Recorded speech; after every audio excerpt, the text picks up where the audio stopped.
Hola, ¿cómo les va? Para los que estuvieron recién reunidos con la directora, no estoy con la misma ropa durante una semana, sino que aprovechando que me quedé en casa por ese webinar para tratar la temática de los temores que hay respecto de las materias, aproveché a preparar la clase de teorías socioculturales de la semana que viene, porque la realidad es que yo como enfermera estoy trabajando, pertenezco a varios comités, estoy en una investigación, así que, bueno, y atiendo pacientes. Puedo aprovechar a contarles que como enfermera, eh, no sé si les conté en prácticas profesionalizantes que la enfermería, los ámbitos en donde se ejerce la enfermería son en la asistencia propiamente dicha, ¿sí? Que es lo que nosotros conocemos, el cuidado de los pacientes, en la docencia, en la administración, ¿sí? Nosotros somos administradores de cuidados y administradores de servicios. En la asistencia, en la administración, en la docencia, que la ejercemos de dos maneras, esta es una, yo soy una enfermera docente, y la otra, docente de alumnos futuros enfermeros, y la otra actividad docente que tenemos es con los sujetos de cuidados, con los pacientes, porque les vamos a explicar cómo cuidarse. Nosotros no vamos a reemplazar nunca aquel cuidado que la persona o la familia pueda realizar, ¿sí? Nosotros vamos a colaborar hasta que aprendan a realizar los cuidados. Obviamente que hay cuidados que son muy especializados y solo los realizamos nosotros. Bueno, ahí también somos docentes. Y por último, tareas de investigación. Yo siempre presento a una colega y amiga muy querida, Laura Sánchez, que ella pertenece al Instituto Nacional de Epidemiología y trabaja en investigaciones, investigadora. Y al presidente de la Asociación de Licenciados y Docentes de la Provincia de Buenos Aires, el licenciado José Manuel Anile, él también es investigador. Bueno, a partir de la asociación, en donde yo soy secretaria de Relaciones Internacionales, eh, estamos realizando una investigación estamos en el comienzo, de una investigación que tiene que ver con el COVID-19. Bueno, pasamos al tema que nos compete en el día de hoy, que sería, déjenme pensar, jueves 30 de abril jueves 30 de abril de 2020. Y vamos a hablar de sociedad. Habíamos estado hablando de antropología cultural y vamos a hablar de sociedad, que tiene que ver.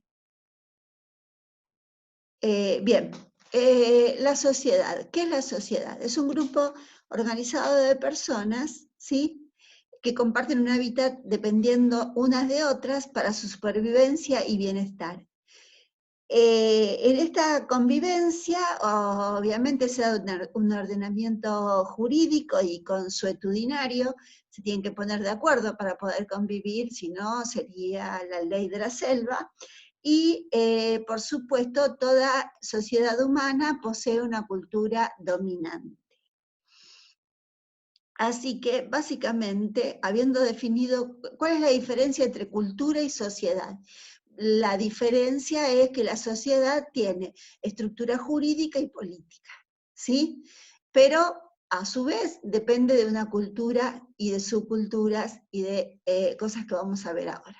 Una subcultura, todas las sociedades contienen grupos de personas cuyos estilos de vida no son compartidos por toda la sociedad, ¿sí? Por ejemplo, nosotros, los de mi generación, convivimos con los millennials, ¿sí? Son distintas subculturas dentro de una sociedad, dentro de una civilización.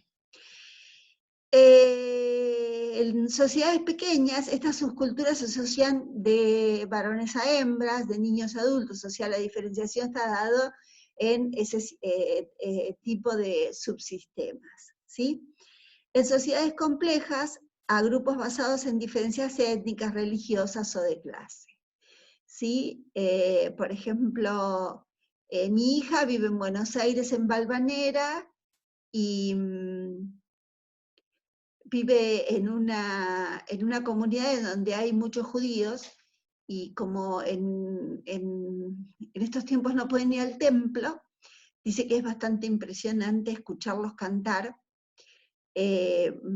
Pienso que ellos deben estar, esto es una acotación total y absolutamente mía, y me hago cargo, que lo deben estar viviendo de una manera un tanto apocalíptica, esto del COVID, y deben estar orando mucho. Y bueno, mi hija es músico, y ellos se asoman al balcón todos los días a la tarde y le tocan cumbia colombiana a la gente, música brasilera, a los vecinos. Y claro, los vecinos que no pertenecen a la comunidad judía se asoman a los balcones, los aplauden, aparecieron por Telefe. ¿Se entiende lo que quiero decir? En sociedades más complejas conviven diferentes grupos de religiones, de razas. De hecho, en la casa de mi hija vive un colombiano, por ejemplo. La casa de mi hija es una casa que originalmente fue alquilada por 5 personas de acá de Pinamar, que son como hermanos. Y bueno, uno de ellos se fue y se alquiló esa habitación, una casa de 5 habitaciones, con un living comedor gigante, con otro espacio de recreación. Y bueno, una de las personas que vivía se fue como un músico en un crucero, y ese lugar quedó vacío y se lo alquilaron a un chico venezolano, a un músico venezolano. ¿Se entiende?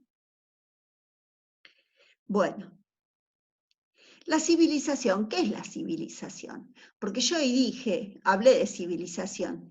Es el elemento más amplio para identificar a una persona. ¿Nosotros a qué civilización pertenecemos? Al posmodernismo pertenecemos nosotros, ¿sí? La era moderna fue el siglo XX cambalache, que sigue siendo cada vez más cambalache, pero bueno, ahí vamos. Es la síntesis de los rasgos más generales a los que ha llegado un conjunto de culturas que guardan una relación entre sí. Por ejemplo, ¿podemos hablar de civilización latinoamericana? Sí, claro que sí. Rasgos más generales, lenguas latinas, porque si bien en Brasil hablan en portugués, es una lengua latina, ¿sí? Y puede incluir un gran número de personas o por el contrario un número reducido de personas. Y puede incluir varios estados o naciones, que es lo que acabo de decir. ¿Hay una civilización latinoamericana? Sí, hay una civilización latinoamericana que se armó de las migraciones más los pueblos originarios, ¿ok? Ahí vamos. Bueno, ¿cómo se transmite la cultura? Se transmite por endoculturación, por difusión o por aculturación. La endoculturación es la transmisión de valores, los usos, las costumbres, creencias de generaciones mayores a generaciones menores, a más jóvenes, ¿sí? De manera consciente o de manera inconsciente. Se basa en el control que la generación de mayores ejerce sobre los más jóvenes para premiar o castigar, ¿sí? Como la religión, como los valores morales, ¿sí? Bien. Los límites de la endoculturación. Estas pautas de generaciones mayores no siempre se repiten en las nuevas generaciones. En nuestras sociedades, este modelo de innovación y no copia ha dado lugar a un nuevo concepto, el abismo cultural o el vacío cultural. Nosotros estamos en medio de un vacío cultural, ¿sí? Ahí en la fotito, en el dibujito dice, che, ¿qué entendió tu abuelo cuando le dijiste que íbamos a navegar por la web? Y el abuelo, que había escuchado navegar, está con todo el equipo de pescar, ¿sí? Porque por ahí no tiene ni idea lo que es la web, ¿sí? Y a eso se le llama abismo generacional o vacío generacional. Ahí vamos.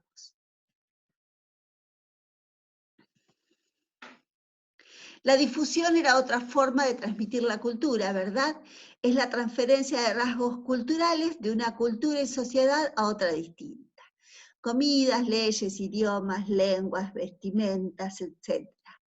¿sí? Transferencia de rasgos culturales de una cultura y sociedad a otra distinta. Ejemplo, se puede dar, en nuestra región hay mucha migración de países limítrofes, que si bien pertenecemos a una gran civilización latinoamericana, tenemos subculturas, ¿sí? Supuestamente nosotros somos la cultura dominante para ellos serían una subcultura, pero podemos difundir valores o ellos transmitirnos a nosotros. Es más difícil cuando hay una cultura dominante. Ellos cuando llegan acá se tienen que acomodar, muchas veces a nuestras comidas, no tanto, a nuestras leyes sí, sí o sí, al idioma, a las lenguas, a la vestimenta. Ustedes no se pueden dar una idea qué difícil es, por ejemplo, comunicarse con familias de origen boliviano en donde se habla quechua. Uno dice, pero ¿cómo? Si todos hablamos castellano. No, no, hay lugares en donde hay subculturas de subculturas, ¿sí? Ok, seguimos. La aculturación. ¿Qué es la aculturación? Que era el otro modo de transmitir la cultura, ¿no? Es un proceso que implica el cambio cultural sistemático de una sociedad particular llevado a cabo por una sociedad extranjera dominante. Yo puse quizás el ejemplo más claro de esto es la invasión por parte de los españoles al territorio americano, en donde ellos llegaron, impusieron la corona española, la religión católica, ¿sí? Y todos los usos y costumbres de los españoles, ¿sí? Nos trajeron espejitos y llevaron todo el oro. Y se convirtieron en la sociedad extranjera dominante. ¿Mm? Las formas de aculturación. Aceptación. Se toman sin resistencia elementos de la cultura ajena, ¿sí? Por ahí en principio eso fue lo que sucedió en Buenos Aires sobre todo, ¿sí? No hubo resistencia por parte de los habitantes originarios, se acoplaron a los nuevos dueños de la tierra, y lo permitieron. La adaptación. La cultura considerada se modifica para poder dar cabida e integrar los elementos culturales ajenos tomados a préstamo, ¿sí? Corte. Los individuos pertenecientes a la cultura considerada aceptan un bloque más o menos amplio de elementos culturales extraños, pero manteniéndolo en un plano distinto al de la cultura tradicional, lo que hablábamos recién de las migraciones de países vecinos, ¿sí? Yo nunca me imaginé comer sopa paraguaya, sopa y pilla, y tanta cantidad de comida que alguna me resisto, pero que tiene que ver con esto de que si bien se adaptan a la cultura nuestra, mantienen reservado aspectos de su cultura. La oposición. Se producen movimientos que pueden abarcar desde el simple desprecio a las costumbres extrañas hasta un mesianismo opositor a lo nuevo. ¿Sí? Que fue un poco lo que sucedió cuando la avanzada del desierto en nuestro país, ¿sí? No es que fue totalmente exterminado el aborigen, se corrieron hacia los costados para que avance el ejército hacia el sur y se ubicaron en la Araucanía, en el sur, en los Andes, ¿sí?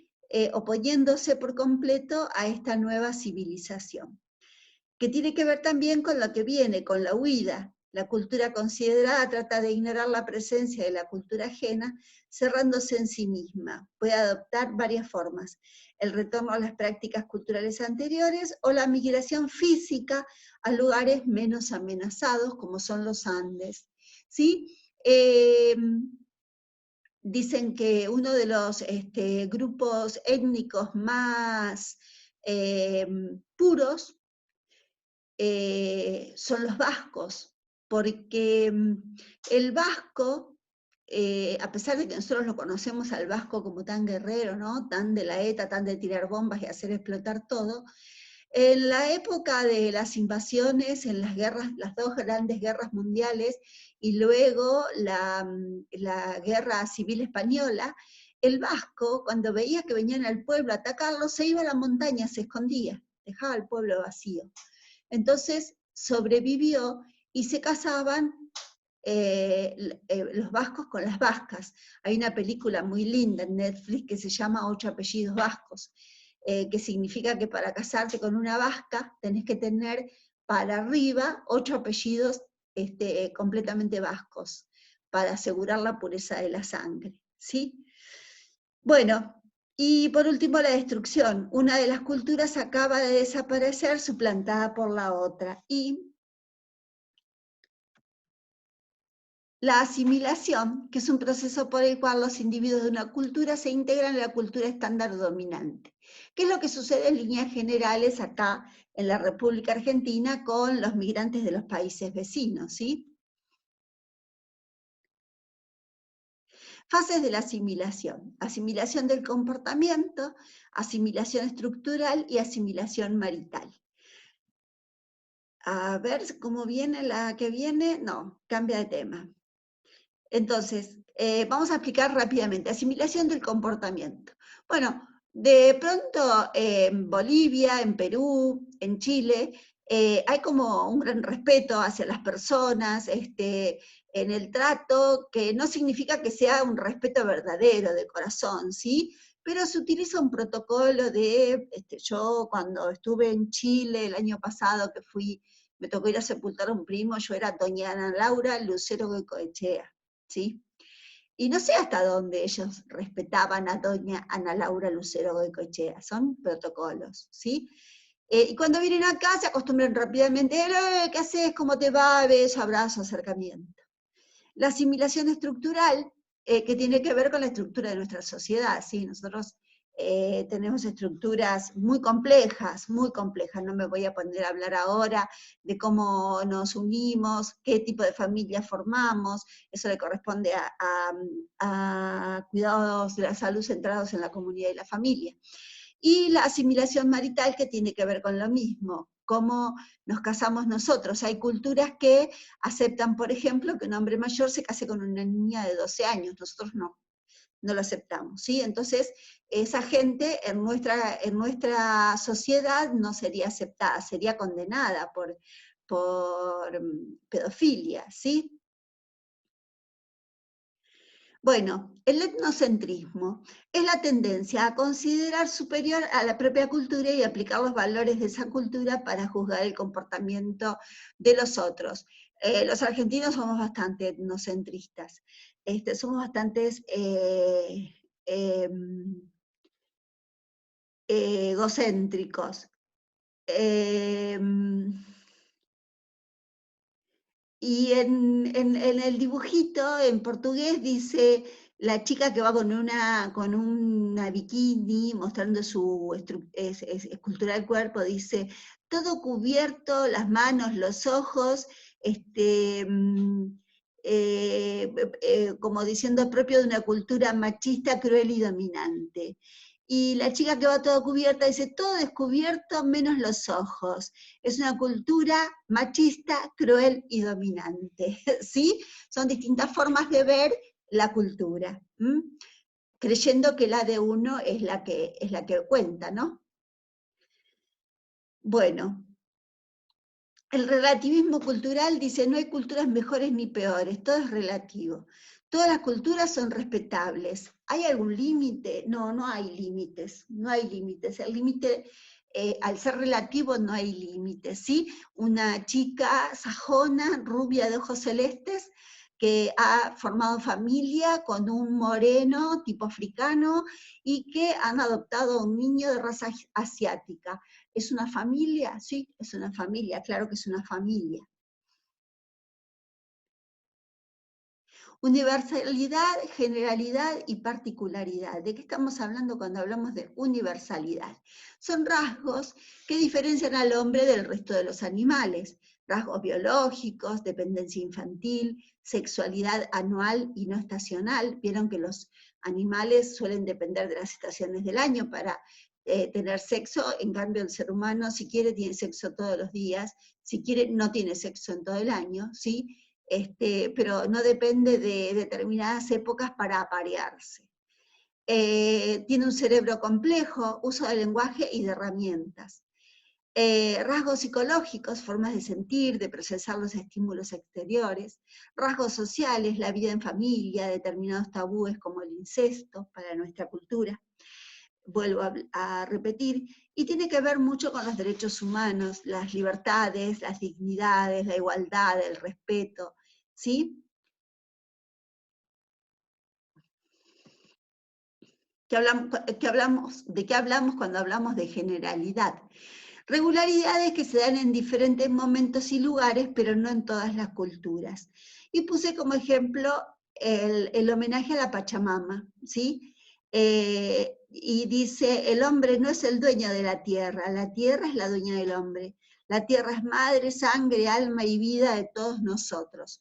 Nosotros los argentinos, ¿sentimos eso por la tierra? ¿Es para nosotros madre?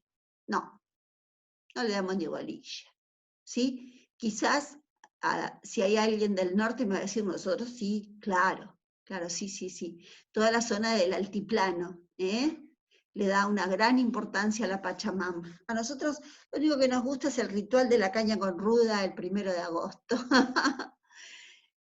Yo no bebo alcohol, les aviso. Muy excepcionalmente en un brindis social. Particularidad. Rasgos culturales que comparten varias culturas, pero que son enfatizados más por unas que por otras. Por ejemplo, en España son más importantes los matrimonios y en Madagascar son más importantes los funerales. En España hay funerales, pero no se les da tanta importancia. En Madagascar hay matrimonios, pero no se les da tanta importancia. ¿Sí? Bueno, eso ha sido todo en esta clase del día de hoy. La bibliografía es un PowerPoint creado por mí en el año 2017 sobre conceptos sobre la transmisión de la cultura y basado siempre hasta acá en un PowerPoint del profesor Luque. Y abajo comparto el link donde se puede encontrar todo el PowerPoint completo del profesor Luque. Bueno, van a tener algún otro material que acompaña a este video mío, este primer video. Muchas gracias por haberme escuchado tan atentamente.